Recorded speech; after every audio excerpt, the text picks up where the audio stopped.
murid-muridnya.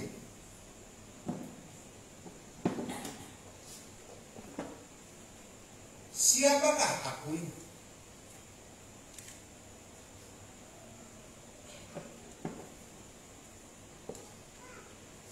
Dan di dalamnya murid-murid menjawab. Ada yang mengatakan Yohanes Pembaptis karena mereka sudah menyaksikan siapa itu Yohanes Pembaptis. Ada juga yang menyatakan Elia karena mereka tahu siapa sejarah hidup daripada Elia. Ada juga yang menyatakan Yeremia karena mereka tahu siapakah pribadi daripada Yeremia. Artinya pengampilan daripada Kristus itu mereka melihat bahwa sepertinya dia ini adalah Yohanes Pembaptis. Sepertinya dia ini apa yang dia lakukan itu seperti ini. Ada juga yang mengatakan tentang nabi-nabi yang lain di dalam kehidupan daripada mereka yang mereka sudah melihat para nabi.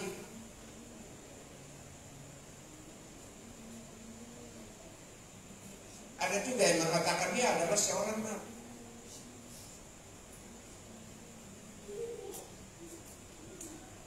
Mereka menilai Yesus menurut kata orang. Mereka menyatakan iman mereka kepada Tuhan bukan kata mereka, melainkan kata orang. Dengan kata lain hanya tebak-tebakan. Menebak siapakah dia itu. Oleh karena itu, dia berkata kepada mereka. Lalu Yesus bertanya kepada mereka, tetapi apa kata kamu? Siapakah aku? Jawaban daripada Simon Petrus adalah jawaban yang penuh dengan keyakinan, yang kokoh. Keteguhan hati. Tentu dikaryakan oleh Roh Allah di dalam kehidupan daripada. Sehingga dia berkata, engkau adalah Mesias, anak Allah yang Mesias artinya yang diutus atau yang diurat. Allah yang datang ke dalam dunia untuk menyatakan dirinya kepada umat manusia. Deklarasi daripada iman daripada Paulus. Dia memiliki keyakinan yang sesungguh-sungguhnya. Pengakuan iman yang sesungguh-sungguhnya. Bahwa engkau adalah Mesias, anak Allah yang hidup.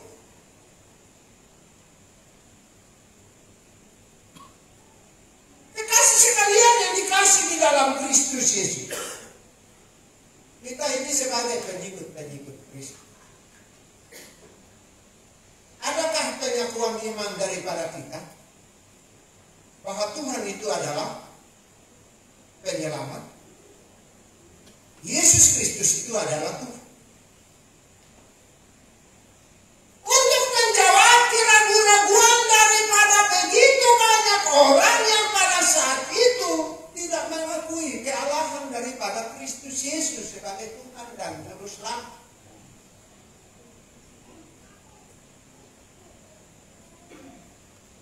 Sampai pada saat itu ada ajaran yang muncul bahwa Yesus itu bukan Tuhan.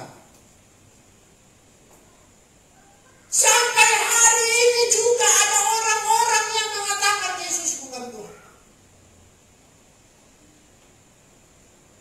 Apakah dengan hal yang demikian mempengaruhi iman kita? Dengan dasar pengakuan daripada Petruslah meyakinkan kehidupan daripada kita. Bahwa engkau adalah anak Allah, Mesias yang hidup. Pengakuan kita bukan berdasarkan kata orang. Kita mengaku bahwa Yesus adalah Tuhan dan Juru Selamat. Itu adalah pengakuan dari hati kita kita yang paling mendalam, tidak diganggu gugat, tidak digoncangkan oleh apapun yang mengatakan bahwa Yesus demikian, kita harus memiliki keyakinan yang teguh. Engkau adalah Mesias, anak Allah yang hidup. Engkau adalah Yesus Kristus, Tuhan dan Juru Selamat. Cukup sampai di sini. Itu adalah pengakuan iman daripada kita. Keyakinan kita yang kokoh, yang tidak boleh digampang diombang-ambingkan oleh apapun.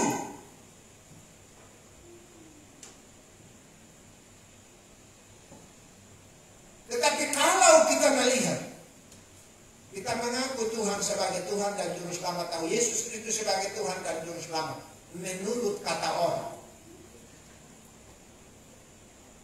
ya akhirnya tergoncang juga di dalam perjalanan hidup yang selanjutnya. Imannya mulai tergoncang, mulai meragukan Tuhan di dalam kehidupan daripada hidup. Makanya ada yang akhirnya karena goncangan menurut kata orang, lama-lama dia tidak mendapatkan jawaban, ya sudah pergi di dalam kehidupan daripada pengetap. Tetapi kita harus memiliki iman seperti Petrus.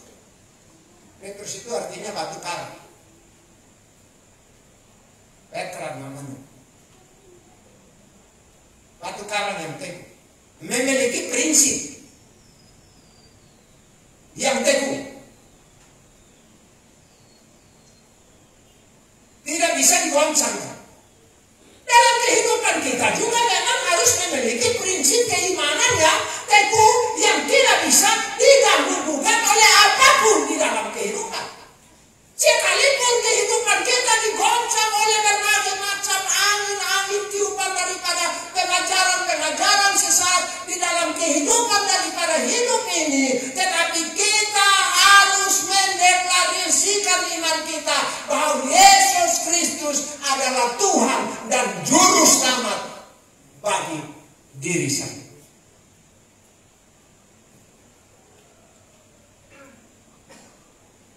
Kalau kita mengaku demikian, apa kata Yesus? Kata Yesus kepada kita, berbahagialah engkau Simeon. Kalau engkau mengakui Dia di dalam kehidupanmu dari hatimu yang paling mendalam, dengan keteguhan hati, firman Tuhan berkata, Yesus katakan kepada Simon Petrus, berbahagialah engkau. Ada kebahagiaan tersendiri di dalam kehidupan kita. Mengapa berbahagia? Karena kita mengakui Dia sebagai Tuhan dan Juru Selamat. Mengapa berbahagia? Karena ketika kita mengaku dengan mulut kita dan percaya daripada hati kita bahwa Yesus adalah Tuhan, kamu diselamatkan. Keselamatan menjadi bahagia buat kita.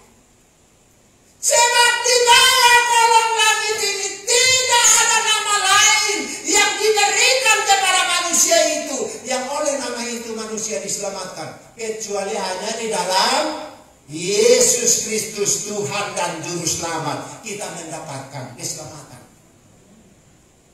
Ini pengakuan iman kita, perlu pegang teguh, sehingga kita tidak mudah digoncangkan di dalam kehidupan kita. Karena kalau kita memiliki iman yang teguh di dalam kehidupan kita, firman Tuhan jangan jelas berkata, berbahagialah engkau Simon. Kalau kita pemegang teguh firman Tuhan, Tuhan berkata, berbahagialah engkau Pak Sinaga, berbahagia. Pak Huta Barat berbahagia. Pak Gultom berbahagia. Kita semua kan? Yang mengatakan berbahagia siapa? Tuhan yang berkata kepada kita, engkau sangat berbahagia. Karena memiliki iman yang luar biasa. Nah, kalau kita mengakui dengan demikian, maka firman Tuhan selanjutnya berkata kepada kita, dan aku pun berkata kepadamu, engkau adalah Petrus, dan di atas batu karang ini Aku akan mendirikan jemaatku dan alam maut tidak kuasa. Di atas dasar pengakuan kita berdiri keyakinannya. Tuhan membangun keyakinan kita di dalam keyakinan kita atau deklarasi iman.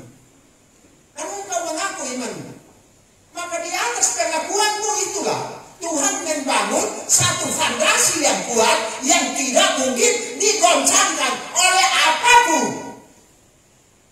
Dan gereja berdiri sampai hari ini tidaklah gampang. Tetapi pengakuan daripada Petrus, disitulah gereja berdiri sampai hari ini. Menyeluruh sampai ke seluruh dunia gereja bisa berdiri karena pengakuan. Sampai hari ini kita juga menjadi jemaat. Artinya orang-orang percaya karena pengakuan daripada deklarasi iman yang dideklarasikan oleh Simon Petrus, maka disitulah terbangunnya satu jemaat Kristus Yesus yang sampai hari ini kita masih ada oleh karena kebaikan Tuhan. Meletakkan dasar yang baik di dalam kehidupan. Dengan demikian, sebagai orang-orang percaya, letakkanlah dasar yang baik di dalam kehidupan. Kalau kita memiliki dasar iman yang teguh, maka kita akan membangun iman orang lain di dalam kehidupan daripada hidup kita. Tapi kalau iman kita tidak teguh, ketika kita menghadapi semuanya, kita berkata menurut kata orang. Kalau menurut kata orang, kapan menurut katamu? Di manakah imanmu? Kan Tuhan Yesus bilang, di mana imanmu? Kita punya iman atau tidak? Iman itu harus dirasakan di dalam kehidupan. Kalau kita memiliki iman yang teguh di dalam perjalanan kehidupan daripada hidup kita, maka Tuhan berkata, kepadamu aku akan berikan kunci kerajaan sorga. Dipercayakan. Mengapa dipercayakan? Karena kita punya iman. Tapi kalau iman seperti gelombang laut, Pak Huta Barat tiap hari nyanyi di tengah ombak medul. Jadi karena diombang-ambingkan terus. Nah kalau iman seperti diombang-ambingkan terus, ya kapan tenang hidup ini? Kalau kita tidak punya iman yang teguh, maka hidup kita akan diombang-ambingkan oleh berbagai macam hal yang kita alami. Jadi kalau memang diombang-ambingkan, ya jangan harap hati nggak bakalan tenang. Tidak ada damai, tidak berbahagia. Tetapi kalau kita punya iman, Tuhan akan membahagiakan kita. Orang butuh bahagia kan? Siapa di sini nggak butuh bahagia? Semua butuh. Tidak ada satu orang di dalam dunia aku nggak mau berbahagia, kecuali dia sudah marmeren itu. Itu dia nggak butuh bahagia. Tapi kalau orang masih waras-waras, itu pasti dia butuh kebahagiaan di dalam kehidupan daripada itu. Pengakuan iman kita lah yang firman Tuhan berkata, apa yang terikat akan terlepas, dan apa yang kita alami di dalam kehidupan kita, Tuhan yang bebaskan kita daripada, dan alam maut tidak pernah menguasai kehidupan. Kalau punya iman yang teguh di dalam kehidupan kita, tadinya kita diikat oleh berbagai macam persoalan yang mengikat kehidupan kita, tapi ketika kita punya iman, semuanya akan terlepas daripada diri kita. Tapi coba kalau nggak punya iman, ketika diperhadapkan dengan persoalan yang begitu melilit kehidupan kita, akhirnya dia tongkat lagi. Aku udah nggak kuat lagi, mendingan mati aja Tuhan. Dia kecewa dengan segala keadaan, karena dia sudah tidak sanggup lagi dalam menghadapi semua, tidak kuat dalam menghadapi semua. Tetapi orang yang punya iman yang tinggi, Sekalipun dunia ini penuh dengan ikatan masalah-masalah yang mengikat kehidupan daripada hidup kita, tapi dia berani dapat melepaskan diri daripada semuanya. Karena dia punya iman yang teguh di dalam Kristus Yesus, maka Tuhan pasti akan melepaskan dia daripada semua. Tapi kalau tidak punya iman, ya siap-siap hidupku menderita seumur hidup di dalam kehidupan daripada hidup ini. Perlu punya iman. Firman Tuhan, kalau kita punya iman, alam maut tidak menguasai kita.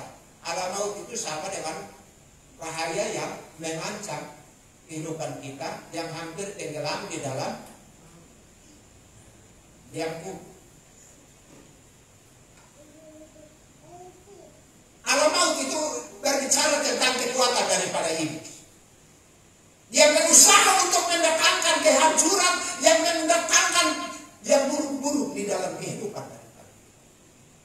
Tapi kalau kita punya iman, silahkan alam maut boleh ada, tetapi kuasa Tuhan selalu bersama dengan kita di dalam perjalanan.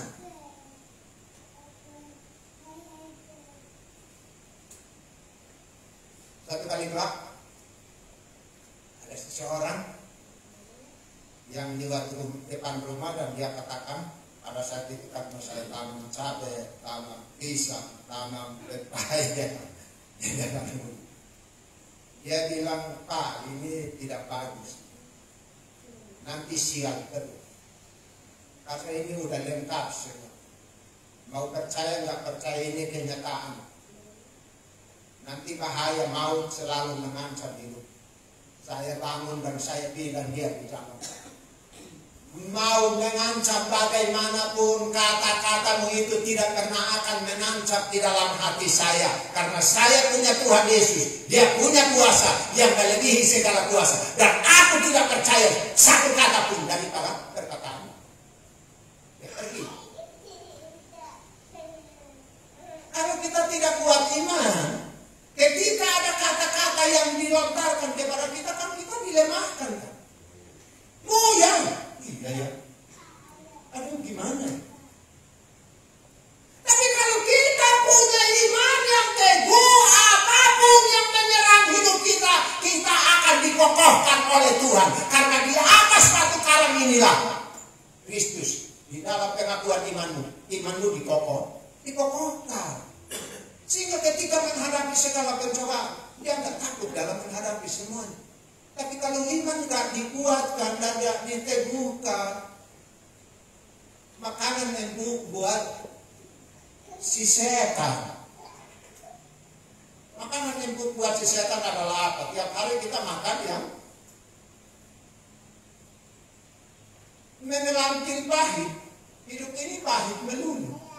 Kapan manisnya? Kalau tiap hari pahit terus. Ada yang tiap hari makan daun pepaya terus. Pahit kan? Walaupun nggak makan daun pepaya tiap hari, tapi kepahitan selalu ada di dalam perjalanan kehidupan daripada hidup kita. Tapi kalau orang yang punya keyakinan iman, percaya sama Tuhan, dibalik daripada kepahitan, ada kemanisan yang Tuhan memberi. Yang pahit Tuhan bisa membuatnya menjadi manis. Ingat di masa Meribah ketika bangsa Israel menyeberang keluar dari laut Teberau dan menuju ke tanah Kanaan, diperhadapkan dengan air yang pada saat itu pahit. Semuanya pada menggerutu, bagaimana ini mau minum yang pahit ini? Ya memang wajar juga sih, mereka menggerutu. Karena pada dasarnya kalau ada